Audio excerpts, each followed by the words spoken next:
Hi everybody, it's Linda from Linda Takes It Back, and today is my 9-month and 3-week update from VSG surgery, as well as my week 2 on keto. So stay tuned if you want to hear what happened.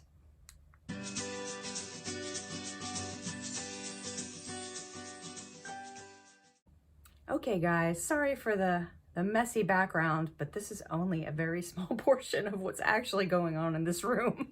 I'm like trying to sell some things on Facebook that were my in-laws, and it was from their house, you know, just everyday household stuff. And we also have the seasonal consignment sale, kids consignment sale coming up. So my desk has like a pile, like 3 feet high of clothes that I have to prepare, and then I have to list online and make the tags and everything. So there's a lot going on right now in here. Anyway, you don't want to see it, but you see a tiny bit right there. That's all. Just pretend that's all there is. So sorry I didn't get you an update over the weekend. We had a little, not a little, but a family emergency, and my uncle passed away. So Saturday I wound up going down there and visiting with my family, and you know, it was a sad situation. Anyway, you know, it seems like a lot of that lately. I'm not sure what's going on, but I wish it would stop. It was like just so much lately. So anyway, I wanted to give you an update on how keto was doing. The second week has been pretty good. I had more energy. I didn't have as many weird symptoms like headaches or fatigue. I did have a little bit of fatigue, but honestly, I already have that with my fibromyalgia. So it's hard to separate what's keto and what's not. I have noticed that I've been really cold, like really cold. Like I was cold before, but I can't get warm at night, especially like rolling waves of chills and goosebumps and all that. Not sure what that's about, but you know, I've had that ongoing since I had the VSG surgery. So let me give you my stats. Sorry, I'm drinking my coffee or my tea because my mom's coming and we're going to yoga class today together, and then we're going to have lunch. So I want to make sure I get this video done and drink my tea simultaneously before she gets here. So, okay, let's see. So when I started the process before my VSG, I can't talk, sorry. I want to say that the reason I can't talk is because my tongue feels like it's fuzzy. And I know that's a keto symptom, and I keep brushing my tongue and it feels really weird. It feels like it's dry and it's got fuzz on it, and it's not a good feeling, and I hope it passes real soon. So anyway, okay, let's start again. In October of 2018, I started my VSG process, and I was 217 pounds. I had my surgery on May 17, 2019 at the hospital of the University of Pennsylvania in Philadelphia, and I was 201.1 the day of surgery. And last week I was 167, I wrote down 67.3, and this week I am 166.9. So I lost 0.4 for the week, and it wasn't that exciting, but I knew a 6-pound loss in 1 week last week, I wasn't going to get that again because I'm kind of already close to my goal weight. So it's going to be a little slower for me than it is for my husband, who's also doing keto. He lost another 4 pounds, so he is very happy. He lost a total of 10 pounds so far, and he's been going up and down on the scale, but not extreme, and I have as well. We have some gains, some days where we're 0, some days where we gain, but so far it's so good. You know, it's not easy, but it's not really hard. And I've been tracking, but he actually hasn't been using a tracker at all, and he's been pretty successful at it. I've been tracking because I really need to watch my carbs, and I've been doing the glucose meter and the ketone meter to see how far into ketosis I am. My husband is far into ketosis because he used one of my urine sticks and it was a dark color. So he's really doing fine. But for me, I'm like borderline the whole time. and I'm really watching my carbs, and I'm really watching my macros.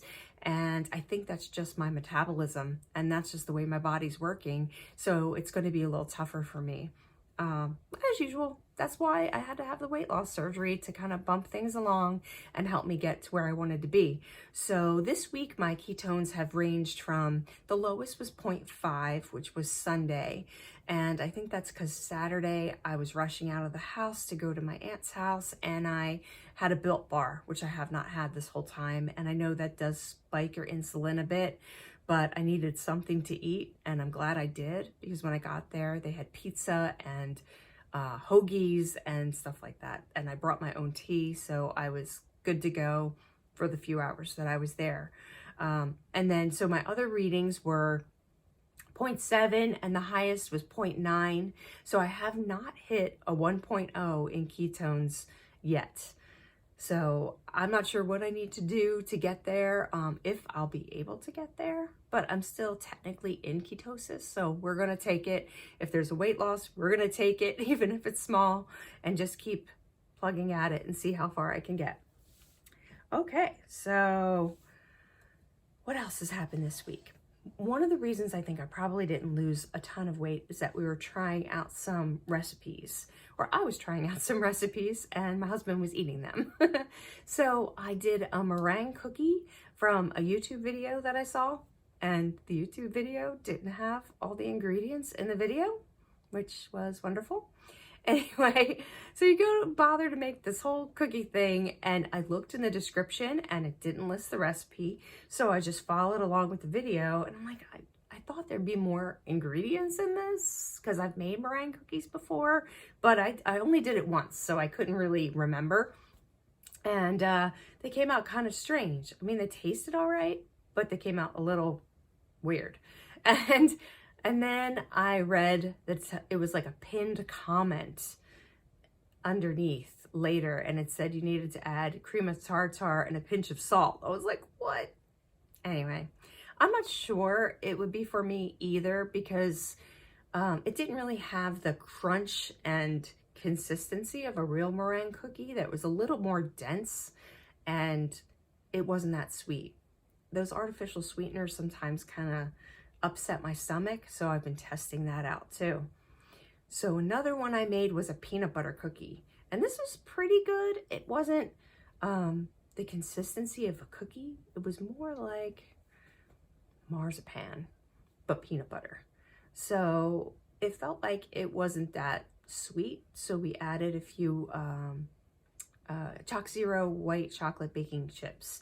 And that was pretty good, because the recommendations in the comments below said it needed a little bit of chocolate, and they're sold out of their milk chocolate baking chips. So maybe when that comes back in, I might try that recipe again. We did wind up eating all the peanut butter cookies, not all at once, but they were 3 net carbs each. And so we'd have like 1 or 2 a day, and they were pretty good. What else? So things I made for dinner, I made like a chicken fajitas, and it doesn't have the tortilla. It's just peppers and onions, which I know do have carbs, and chicken. I made some sirloin steak a couple of times, because I had bought it at Costco and had it all separated and marinated. That was actually really easy and super tasty, and you're supposed to eat till you're full. And so that's been great. It's a little frustrating for me, because I get really full really fast and I want to eat more. Things I've been using as snacks. I think snacking is the hardest part on keto, because you don't know what you can have. I made some hard-boiled eggs. So like one night I had that as my snack at night, and wisps, and I have my eggplant garlic spread that I love from Trader Joe's, which I have to go get some today because I'm out of. You know, if I'm gonna prep for the pandemic, I'm gonna get my Trader Joe's eggplant garlic spread. So that I've been having, and I dip the wisps in it, and it's really good. It does taste really sweet to me, but the carbs are really low on it. I guess because you have a small portion of it. I'm not sure why. It's eggplant and red pepper. One thing we've been doing for lunch is Hebrew National hot dogs with some cheese. I know that's not like a super clean food, but it's delicious. So I have used my cut the carb wraps a couple of times. I do mozzarella, some mustard, some turkey, deli turkey, and half of a cut the carb wrap. I did have some strawberries with some whipped cream. I did also try high key pancakes, and they were pretty good. I had Walden Farms pancake syrup on them, and they were pretty tasty. They're $10 for a bag. So, and you do have to add a lot of ingredients to it afterwards as well, but I think they tasted great. And then I made the serving size, which was 4 3-inch pancakes, or 3, 4, whatever. It was a stack of pancakes. And I started to eat them, and I'm like, I can't finish this. I forgot I had VSG. So I gave half of it to my husband, but it was pretty good. If you want a pancake alternative, there was no aftertaste or anything like that. So my husband and I and my kids all made it to the gym on Saturday. I found that there's this family boot camp class, and I can't really do like a high intensity workout. So here we kind of planned it like this. My husband went to pickleball for an hour, and then at 10:30, I brought my kids over for the family boot camp. And it was somebody new, so he just did a kids boot camp, and the parents just stood there, which was kind of weird. But during that time, I was able to get a workout in. And it was actually great because I had a little NSV. I felt like I had a lot of energy, more than usual when I'm working out. Maybe that's the keto kicking in. So I did the elliptical for like 22 minutes, and I did it at a pretty high intensity. I haven't been able to get my heart rate up really high, and it was up 130s with the elliptical, and I kept it up for the whole time I was doing it. And I probably could have gone a little longer, but the class was done, so I couldn't, the kids class. So I felt really good. And I'm like, wow, I haven't been able to do that in a long time. I think the longest I've done was 10 minutes. And so I felt really good that day. It was a great NSV. Anyway, I hope you guys have a great week, and I will talk to you soon. I'll give you more info on what's going on. Cross your fingers that I lose some more weight next week. It's going up and down a lot, but I'm trying to really keep on it. And I hope you have a great week too. Bye.